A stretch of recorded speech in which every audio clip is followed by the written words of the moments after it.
Today's video is gonna be about what is the best M4 style weapon. Wait, hi guys. So pretty much, I'm doing a voiceover for one of my older videos. I'm just using its sort of background. So pretty much, this is pretty much just edited re-upload. This one is talking about the G-36 compared to the M4 in BRM5. A lot of you guys already know this, but the G-36 and M4 are very common guns as they have the same fire rate, very similar recoil.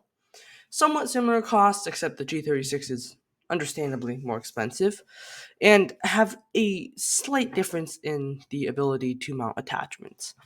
The G-36 in particular has less sort of customization compared to the M4, as the M4 has stock customization, a magazine customization, you can change out the rails, you can change out the barrel. With the G-36, not only is it harder to customize, but you also have to customize it. As with the M4, it starts with a 14.5-inch barrel, which allows you for a two-shot torso, one-shot head, while the G36 is stuck with a 12.5, which doesn't really make sense, but it has a it has a three-shot torso instead of a two-shot torso, which is extremely bad. But aside from that, most the G36 is pretty good, right? But then that would make you ask the question, why would anyone use the G36 over the M4 if it just costs more and is clunkier to use and has less attachment options? Well, there is one simple answer, or two actually. First one is looks. The M4 has this completely audacious looking shoulder stock, like the Bravo stock and the cuff stock look disgusting. The SAR stock is also disgusting because they're pulled all the way in. They're fully retracted. They look disgusting. The Bravo looks like it was hammered out of low quality plastic, and it's just really ugly.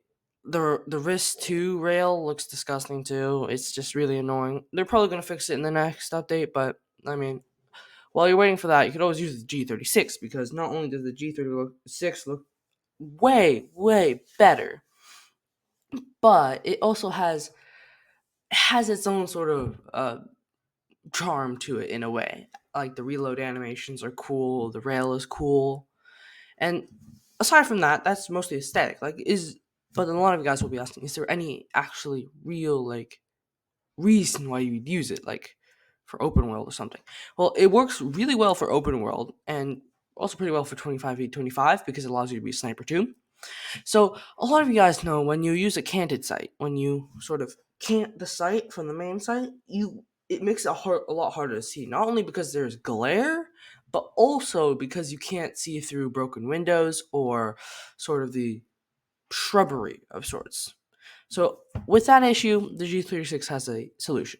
It has two rails. It has a built-in 3.5x scope, which is usually adequate for short to medium range combat, but for close quarters battle, CQB or whatever, there's a small rail on the top which can mount any of your favorite sights. Like you can put a 12x sight up there and a 3.5 and have a 3.5 on the bottom with you, or you can have your favorite reflex and then have the 3.5 just X sight just in case you need it, which is very useful. It's very cool, and it's honestly probably my favorite gun in the entire game. And that's pretty much the main reasons why you should ever use the G36. But there's always others, there's always other guns which you use aside from that. It's just, even though the G36 and M4 are kind of even, they have their own sort of differences. G36 is more of once you're intermediate in the game or you're already caught 5 stars, no one really cares. As long as you can afford it, you can just go for it because it's more enjoyable in my opinion to use. But then the M4 is cheap, extremely cheap. You barely need to tinker with it. You don't have